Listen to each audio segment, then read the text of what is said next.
பெரிய பிசினஸ்ல இருந்து நீங்க கண்டென்ட்டா உங்களுக்கு திருட தெரியுமா? இப்ப எக்ஸாம்பிளுக்கு லூலு மால் இருக்குன்னு வச்சுக்கோங்க.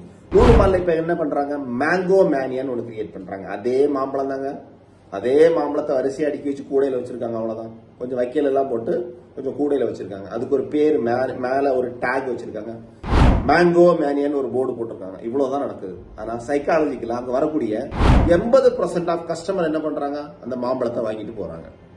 இப்ப அவங்களுக்கு சீசன்ல மாங்காவும் கம்மி, சேல்ஸும் கூடுதல்.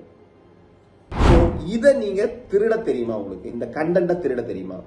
உங்க ஏரியால உங்க பிசினஸ்ல இந்த கண்டென்ட்டை உங்களுக்கு தகுந்தபடி நீங்க மாத்த தெரியணும். எக்ஸாம்பிளுக்கு இப்ப நீங்க ஒரு துணி கடை வச்சிருக்கீங்கன்னு வச்சுக்கீங்களேன், ஒரு கார்மெண்ட்ஸ் ரன் பண்றீங்க அப்படின்னா நெசவாளர்கள் வாரம் அப்படி நீங்க கிரியேட் பண்ணலாம். நெசவு துணிகள்லாம் வச்சு ஒரு சின்ன ஒரு போஸ்டர்ஸ் ரெடி பண்ணலாம்.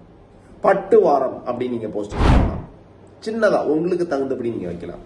இப்போ ஒரு மெடிக்கல் ஸ்டோரா இருக்கு, டயபெட்டிக் மந்த் அப்படின்னு கிரியேட் பண்ணலாம். டயபெட்டிக் ஃபுட்டு, மில்லட், அதுக்கு நியூட்ரிஷன் போஸ்டர்ஸ், பின்னாடி அதுக்கு ஏதாவது ஆஃபர்ஸ், இந்த மாதிரி கிரியேட் பண்ணலாம். Diabetic month. அப்போ நார்மலா அவங்க கிட்ட வேற ஏதாவது ஒரு விஷயங்கள் வரவங்களும் அந்த டயபெட்டிக் ப்ராடக்ட்ஸை பார்ப்பாங்க, வாங்கிட்டு போவாங்க. அப்செல்லிங் அங்க நடக்கும். இப்போ இதே ஜூஸ் கடை இருக்கு, ஒரு ஜூஸ் கடை தான் வச்சிருக்கீங்கன்னு வச்சுக்கோங்க. நீங்க என்ன பண்ணலாம்? நியூட்ரிஷன் மந்த், நியூட்ரிஷன் வீக் அப்படின்னு கிரியேட் பண்ணலாம். அப்போ நட்ஸ், பீட்ரூட், கேரட், வெஜிடபிள்ஸ், இந்த மாதிரி டிஃபரெண்ட் திங்கிங் கேம்பெயின் பண்ணாதான் உங்க பிசினஸ்ல நீங்க சக்சஸ் ஆக முடியும். ஸோ பெரிய பிராண்ட் வந்து திருடுங்க, அந்த கண்டென்ட்டை காப்பி பண்ணுங்க, உங்க பிசினஸை சக்சஸ்ஃபுல்லா ரன் பண்ணுங்க.